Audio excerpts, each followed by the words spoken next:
ബൈജു കൊട്ടരക്കര, താങ്കൾ മാക്ടയുടെ ഒരു ഭാരവാഹി കൂടി, ഇപ്പോൾ ഒരു പ്രധാനപ്പെട്ട ഭാരവാഹി കൂടിയാണ്. ബൈജു കൊട്ടരക്കര ഇപ്പോൾ സിനിമാ മേഖലയിലെ 500-ലധികം വരുന്ന അമ്മ അംഗങ്ങളിൽ 20ഓളം പേർ എന്ന് പറയുന്നത് കേവലം തുച്ഛമായ ഒരു അംഗബലം മാത്രമാണ്. പക്ഷേ അവർ മുന്നോട്ടേക്ക് വരികയാണ്. അവരുടെ ശ്രമങ്ങൾ പൂർത്തീകരിക്കാൻ ഒരുപക്ഷെ ഒരുപാട് ശ്രമങ്ങൾ ഇനിയും ബാക്കിയാവേണ്ടതുണ്ടാകും. പക്ഷെ അപ്പോഴേക്കും ഇത് നടക്കാൻ പോകുന്നൊരു സംഗതിയല്ല, നടക്കാത്ത ഒരു സ്വപ്നമാണ് എന്നൊക്കെ എഴുതിത്തള്ളാൻ നടക്കുന്ന നീക്കം എന്തുകൊണ്ടാണ് ശ്രീ ബൈജു കൊട്ടരക്കര? അതിന് പല കാരണങ്ങളുണ്ട്. അതായത് ഈ AMMA എന്ന സംഘടനയിൽ നിന്ന് ഹാഷ്മി ഇപ്പോൾ പറഞ്ഞതുപോലെ 20ഓളം പേർ മാത്രമല്ല, അതിൽ അസ്വസ്ഥരായിരിക്കുന്ന കുറേ അധികം ആളുകളുണ്ട്. ഞങ്ങളുമായും ഒരു വിഭാഗം ആളുകൾ സംസാരിച്ചിരുന്നു. ഏതാണ്ട് 4ഓളം ആളുകൾ ഇന്ന് തന്നെ ഞങ്ങളുടെ ഓഫീസിലേക്ക് വിളിക്കുകയും ഞാനുമായി സംസാരിക്കുകയൊക്കെ ചെയ്തിട്ടുണ്ട്. ഞാനുമായിട്ട് നമ്മുടെ ജനറൽ സെക്രട്ടറിയായിട്ട്, ഞാൻ എൻ്റെ പ്രസിഡൻ്റാണ്, അതിൻ്റെ ജനറൽ സെക്രട്ടറിയായിട്ടുമായിട്ട് സംസാരിക്കുകയൊക്കെ ചെയ്തിരുന്നു. അവരുടെയും ആവശ്യം ഇത് തന്നെയാണ്. അവരെ ഞങ്ങളോട് സംസാരിച്ചതും ഒരു യൂണിയനായി ഒന്ന് രജിസ്റ്റർ ചെയ്യാൻ പറ്റുമോ എന്നുള്ളതാണ്.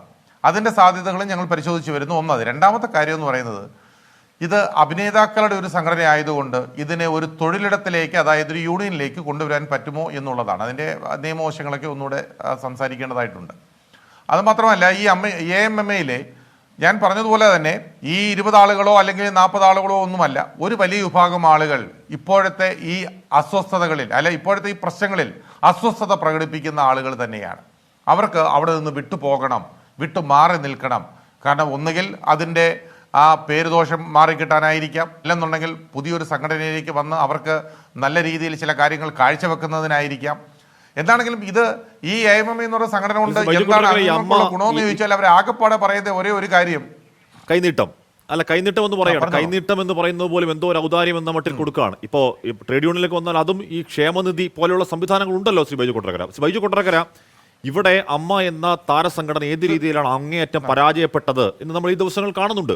ആ മേഖലയിലെ താരങ്ങൾ അനുഭവിക്കുന്ന കൊടിയ ചൂഷണങ്ങൾക്ക് മുന്നിൽ ഒന്നും ചെയ്യാൻ കഴിയാതെ, മറുപടി പോലും പറയാൻ കഴിയാതെ ഒളിച്ചോടുന്നൊരു സംഘടനയായി അത് അതപ്പതിച്ച കാഴ്ച നമ്മൾ കണ്ടതാണ്. അപ്പോൾ സ്വാഭാവികമായും അവരുടെ അവകാശ പോരാട്ടങ്ങൾക്ക്, അവരുടെ കാര്യങ്ങൾ ചോദിക്കാൻ നട്ടലുള്ളൊരു സംഘടന എന്ന് അവരിലാരെങ്കിലും ആഗ്രഹിച്ചാൽ കുറ്റം പറയാവോ ബൈജു കൊട്ടരക്കര?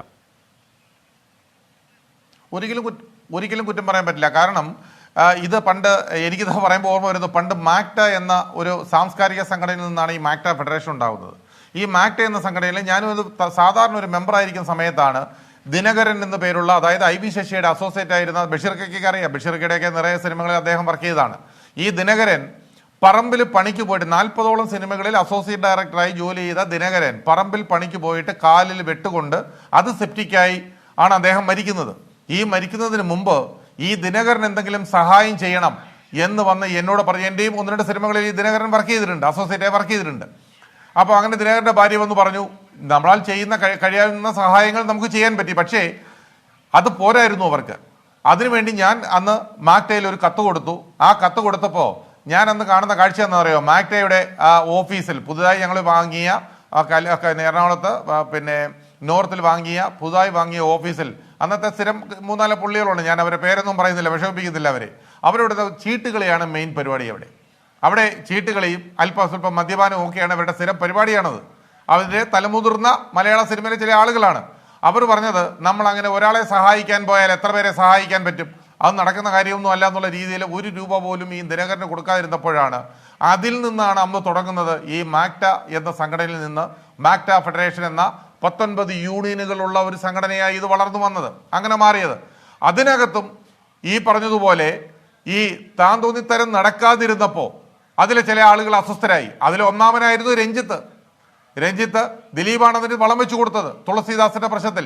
അങ്ങനെയൊക്കെ വന്നപ്പോൾ അന്ന് മാക്ട ഫെഡറേഷൻ ഉണ്ടായിരുന്ന സമയത്ത് മലയാള സിനിമയിൽ എന്തെങ്കിലും ഒരു ഇഷ്യൂ എവിടെയെങ്കിലും ഉണ്ടെങ്കിൽ അത് തീർച്ചയായും അത് പരിഹരിക്കപ്പെടും. താരങ്ങൾക്ക് ഉള്ള കാര്യം ഞങ്ങൾക്കന്ന് ഇതില്ല. കാരണം ഞങ്ങളുടെ കൂടെ ഉള്ളത് മൊത്തം ടെക്നീഷ്യൻസ് ആണ്, സംവിധായകൻ മുതൽ പ്രൊഡക്ഷൻ ബോയ് വരെയുള്ള ടെക്നീഷ്യൻസ് ആണ് ഞങ്ങളുടെ യൂണിയനുകളെല്ലാം.